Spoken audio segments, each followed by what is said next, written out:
what are the pros and cons for purchasing a? Both. Okay. So my daughter actually looked at some foreclosed homes. We have not bought one. We've looked at a lot of them. Some of the negatives are by the time they've reached foreclosure, they've been abandoned for a while. Up here, it's really common to have radiator heat, where, do you guys all know the difference with heat? You can have electric heat, you can have forced hot air where it blows air, or you can have radiators where there's water that runs through them. Well, if you're buying a property that has radiators where water runs through them and it hasn't been winterized, you will have water lines that are blown everywhere, and you're talking about a major repair, like not something a typical homeowner is going to want to undergo. Most of the ones we've looked at have had radiators, so we walked away from them because you're talking $20,000 to $30,000 just in putting a functional heating system back if you put radiators back.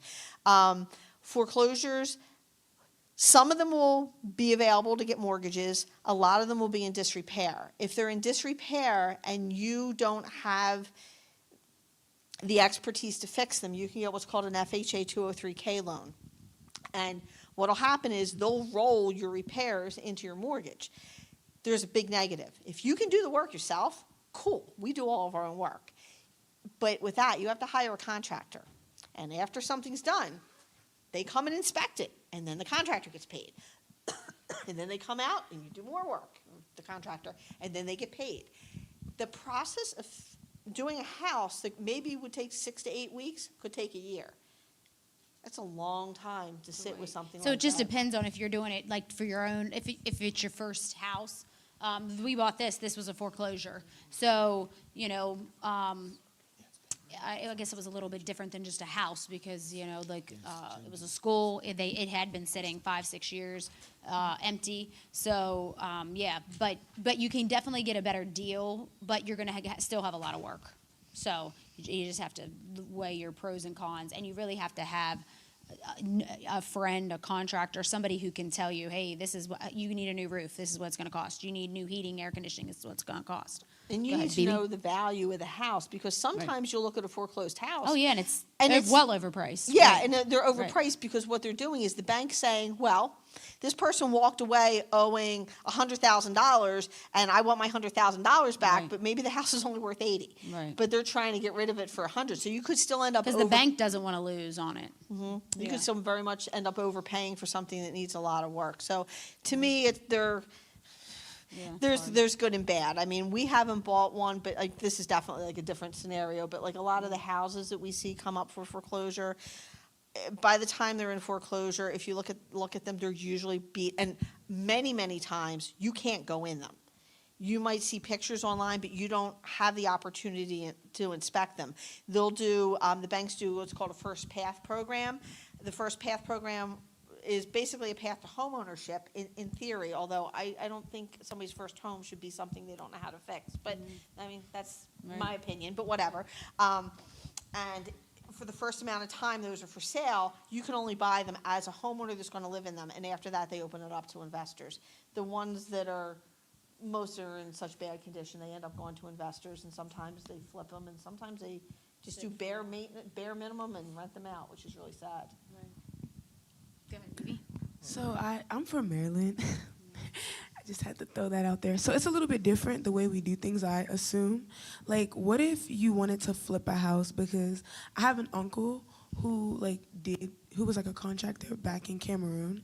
So he does things like that, like builds deck, does roofs. He does everything. Yeah, I have a friend here in town. They have 5 kids, and so it's what her and her husband do. They've done at least 3 or 4, maybe 5. I'm not sure, but you're losing money until that day you finally sell, and then when you do sell, if you're either gonna you usually have to keep the property for 365 days to not pay certain taxes, because it looks like you've held it for a year.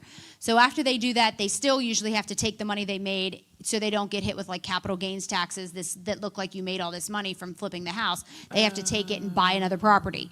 So it's not like you can say, oh, I made 50 grand on this property, you still have to take that 50 grand or whatever you made and usually reinvest it, or the gov's gonna come take Yeah, a lot of it. that's- 20%, I think, capital gains taxes, Well, something crazy. It depends on what your Right. tax bracket is, but And Maryland's taxes are even higher than Pennsylvania. Depending on each county is different. So, Indiana County's higher than like Cambria County, for Pennsylvania. And same, I'm from Hagerstown, Maryland. I'm in Washington County, Maryland. That's way cheaper, than Prince George is cheaper than like, Montgomery, Howard, like the nicer areas. So it just depends. Every county's different. So you would just have to talk to an accountant. Like, hey, if my uncle, we're projected to buy this house for 100. We're going to put 100 in it. We're going to sell it for 400. So say I make 200. What am I going to do with this money I make? So you would just need to talk to a really good accountant and then think about your plan. You have to buy another property. And the problem is like what properties are available when this house you're done fixing up, because it might take 6 months to fix that property up, and you depending have on. carrying costs that whole time. So like Yeah, you're still paying taxes, you're paying utilities, so you're paying, your contractor. Like you have to think about all this cost until the big payday, which could be a year later. So so really flips are difficult unless you are. So what my friends got started because the dad's wealthy, and so he gave him like a hunk of change, buy the house. Once you flip it, then you'll pay me back half of what I gave you, and then you'll keep the half for yourself. So the flipping is definitely difficult. But the good thing about even flipping, like you'll see when I shared with you guys before, we bought a house, and then for whatever reason we moved for jobs or whatever. We bought the house and put some money in it, and then you sell it. You're still making 20 grand or 10 grand. You're making a little bit of something back, but then you take that equity and buy another property. So flipping is like, if you live in it and do the work while you're in there, that's the best way, to do. Even the duplex I had, we rented the top while we were renovating the bottom. Once we renovated the bottom, I started renovating one room at the top, because it gets overwhelming just to like renovate everything all at once, and then you're not making any income. So I always was like, okay, I can rent it. It's clean. Just needed like new paint, new stuff like that. But if you can just rent something out while you're renovating another area or living in it. I mean, we slept on when we moved into our house, because it was like a pre-foreclosure, like it needed a lot of work, but we got it before they were about to like foreclose on it. We had to tear out all the carpet because they had like kids, dogs, cats, and it was just disgusting, and they smoked. So we just slept we took our beds with box springs, and we slept on the plywood. Our first house was like that, plywood, too. until we put in hardwood floor. But we just moved one room to another. Once one room was done, we would sleep in another room. Then once that room was done, we'd sleep to another room. So we just lived in it as we were, fixing it up. So that's a good option. flips are cool, but you have to know what you're doing, and you have to get in and out.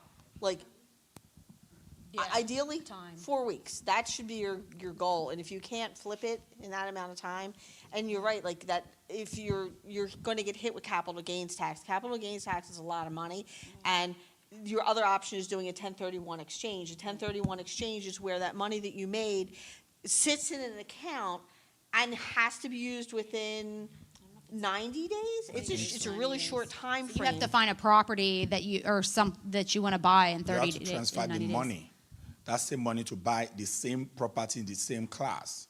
Like what you're saying about 1035 exchange, if you sell a house, you must buy a house. Right. If you buy a car, you're going to be hit with that. Right. You can't sell Bitcoin and then go buy a house. They are not in the same asset class. Correct. So it must be in the same asset class when you're talking about 1035 exchange.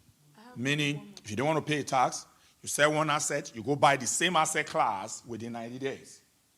Then you are going to avoid taxes. That's what And that's a 1035 tough deal to do within 90 Yes. days Yeah, because because you don't know what's even going to be in the market. So then, do you want to buy something you may really not like, but you have to, or they're going to charge you this money? So so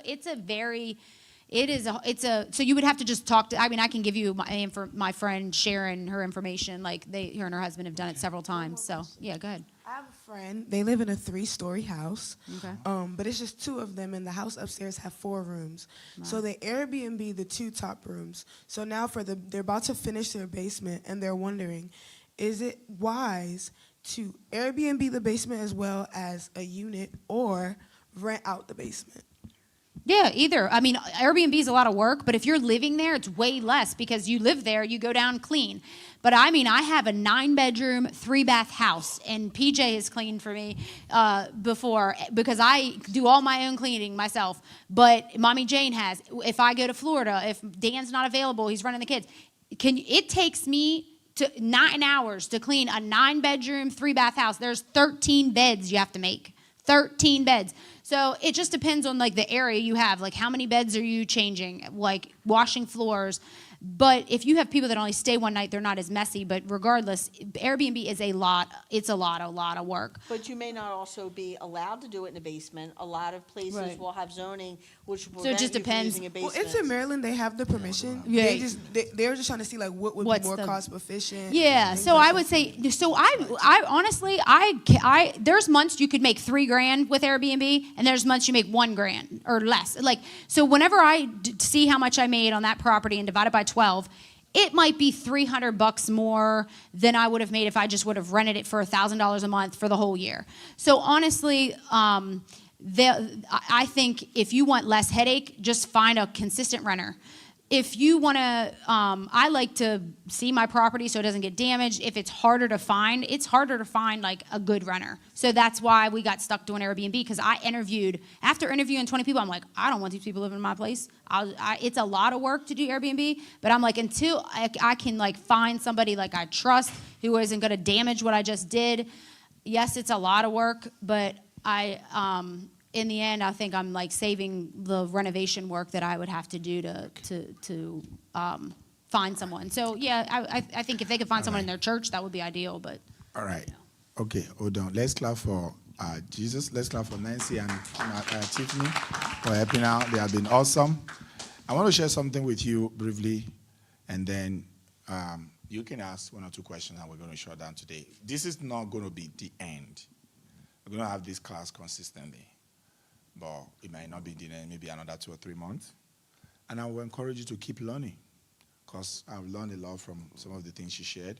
But let me share some things with you that also is important alongside with what, and I need you to take some note. Then you can ask questions. I'm going to ask Deaconess Mary to talk for about 5 minutes, and then we're going to shut down today. Okay, but Nancy, thank you so much for coming. God bless. Thanks for having me. Watch some of the things that are, can you come up? So I'll share some things from you. You guys can look at the screen. These are some of the things that I've been telling you, but I put them in words that, no, that's not the beginning, right? Is that the beginning? So here is wealth creation through real estate. That's what I want to share some thoughts with you.